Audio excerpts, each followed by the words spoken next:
اس سے بھی بلند سلوات پڑھے محمد والے محمد پر۔ یہ جو مومن سامنے کریں گے سیدھی تو آپ کیا کہا کریں؟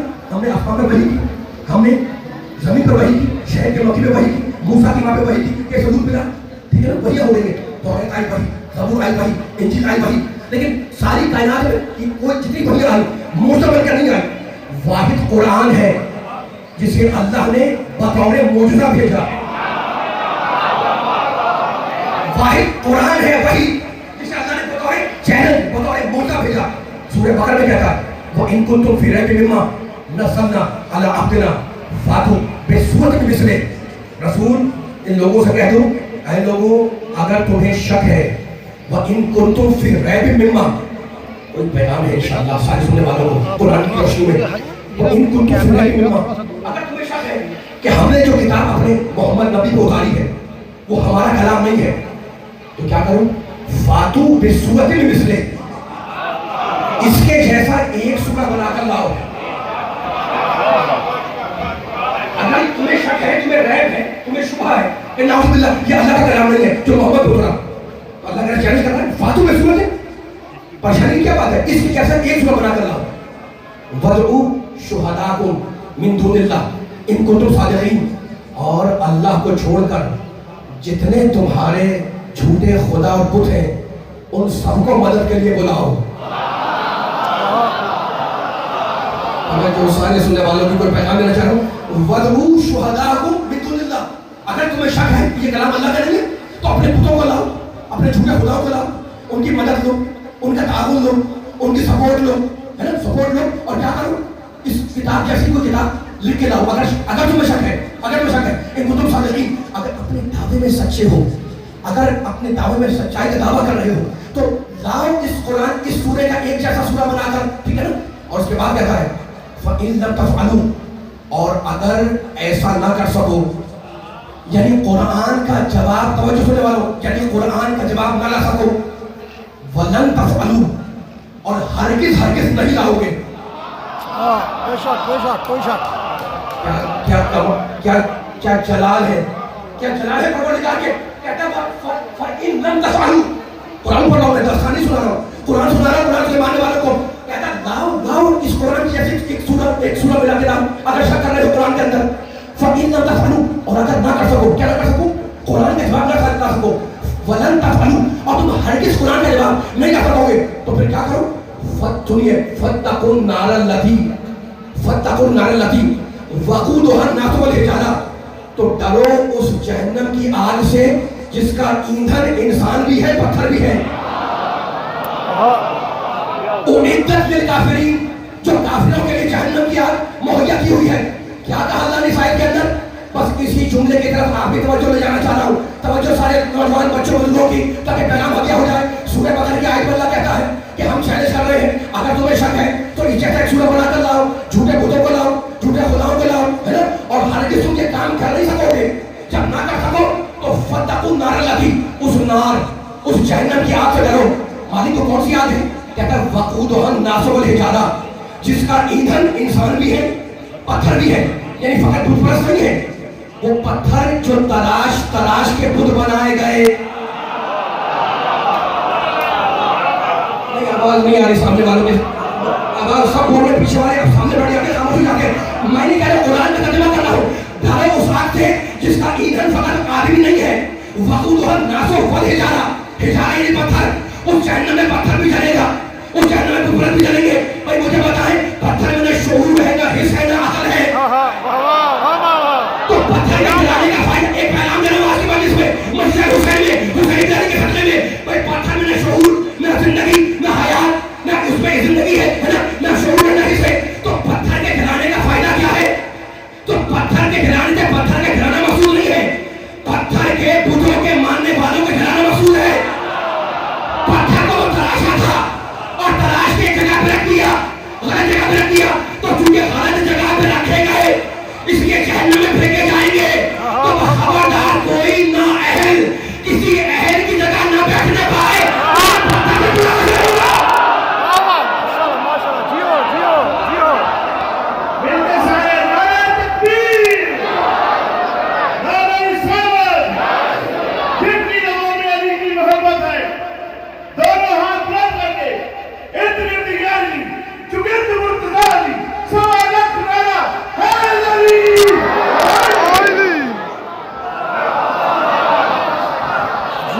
صاحب ماشاء اللہ. یہ بلند صلوات پڑھیں محمد والے محمد پر. اللہم صلی علی محمد وعلی محمد. جیسے بلند ہے آل محمد آپ کے ذہنوں میں، اس طرح بلند صلوات پڑھیں.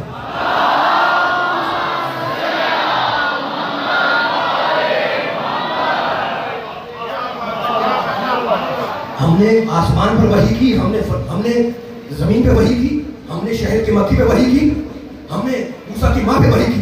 اور ہے نا ام موسیٰ انعرضی ہے، ہم نے موسیٰ کی ماں پہ وحی کی. توریت آئی وحی، زبور آئی وحی، انجیل آئی وحی. ٹھیک ہے نا. یہ چیلنج جو میں نے آپ کو سنایا قرآن کا، کوئی ایک چیلنج نہیں ہے. کہیں کہتا ہے اللہ، اب سنیے گا، کہیں کہتا ہے اللہ ان کنتم فی ریب مما نزلنا علی عبدنا فاتوا بسورۃ مثلہ، فاتوا بسورۃ مثلہ. اگر سمجھتے ہو کہ قرآن اللہ کا کلام نہیں ہے، اس جیسا ایک سورہ بناؤ. سورہ ہود میں اللہ نے چیلنج کو بڑھا دیا، فاتوا بعشر سور مثلہ مفتریات. اگر سمجھتے ہو کہ قرآن ہمارا کلام نہیں ہے تو اس جیسے 10 سورے بنا کے لاؤ. جلدی سے میں آنسر دے رہا ہوں تاکہ وقت گزر گیا آپ تک سے پہلا پہنچ جائے کہ آیتوں کو مضبوط کر کے ایک سورہ بناؤ. نہیں بنا سکتے، 10 سورے بناؤ، ہے نا. 10 سورے بناؤ. قرآن نے کھلا چیلنج دے دیا. قیامت تک ان کی شہر جائے گا. بنائے کوئی انسان، کوئی عالم، کوئی جاہل، کوئی مفکر، کوئی مدعو محدث، کوئی فلسفی، کوئی منطقی، کوئی بنا کے دکھائے. کسی مذہب والا، کسی دین والا، کہیں کے رہنے والا، کسی خطے کے والا، کسی زبان والا، لائے عربی والا ہو، غیر عربی والا ہو، قرآن نے جواب نے کیا ہے. ایک سورہ بنائے، 10 سورے بنائے، 2 چیلنج ہو گئے. اور اب سورہ بنی اسرائیل 17واں سورہ. بسم اللہ. اب دیکھیں اللہ کا کہہ رہا ہے بسم اللہ الرحمن الرحیم. قل رسول کہہ دو ان لوگوں سے، ارحم الراحمین بول رہا ہے، صاحب جبروت ہے، مالک الملک ہے. کہتا کہہ دو لوگوں سے، کیا مالک کیا کہہ دو؟ لَإِنِ اجْتَمَعَتْ سورہ بنی اسرائیل لَإِنِ اجْتَمَعَتْ الْإِنسُ وَالْجِنُّ عَلَىٰ أَن يَأْتُوا بِمِثْلِ هَٰذَا الْقُرْآنِ.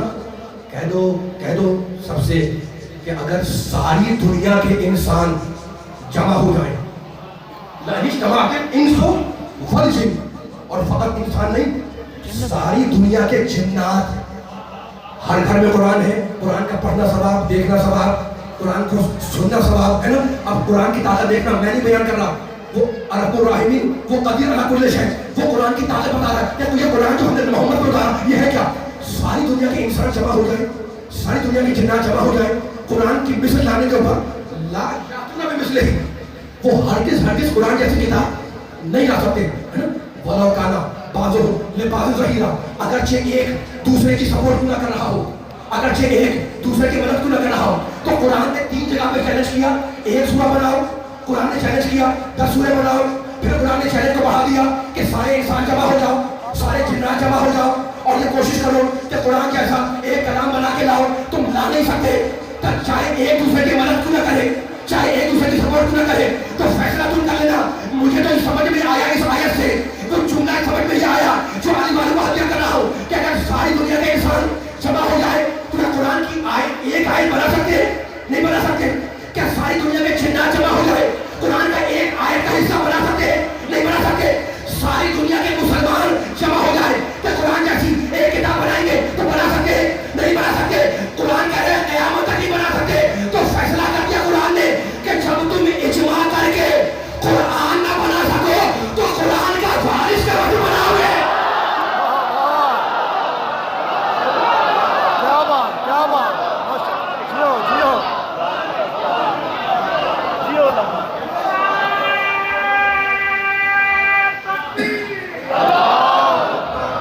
مل کے سارے ماشاء اللہ.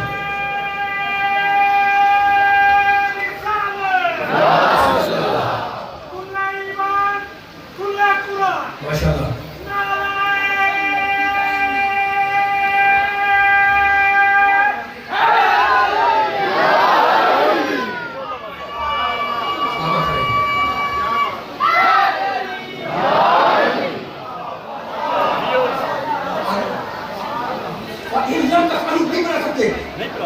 اگر نہ بنا سکو اس کے بعد کہتا ہے ولن تفعلوا، نہیں بس بیان میرا ختم ہو رہا ہے، نہیں بنا سکتے. ٹھیک ہے نا، نہیں بنا سکتے. تو اب اس آگ سے ڈرو، جہنم کی اس آگ سے.